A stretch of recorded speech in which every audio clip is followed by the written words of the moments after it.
Рафет и Феим Мемишовски од Битола јавно им се извинија на државниот врв за заканите упатени за време на протестите поради одземените возила на граѓани кои возеле без возачка дозвола.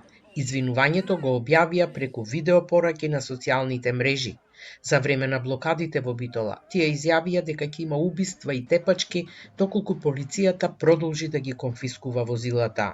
Се извинувам пред цела влада и цело министерство тамаше, премиери, председатели, што направив грешка, што се заканевне, ова нема да се повтори уште еднаш.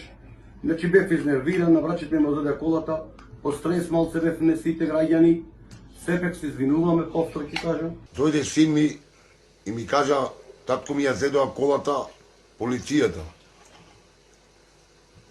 Јас од возбуда, кога ми кажа возбуда, кој да е ова ќе го направи, али сгреше многу, се извинувам, што му се понашав така безобразно за власта и за премиерот.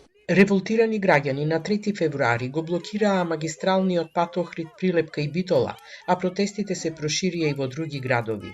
Тие бараа да се укине мерката за одземање возила при возење без дозвола.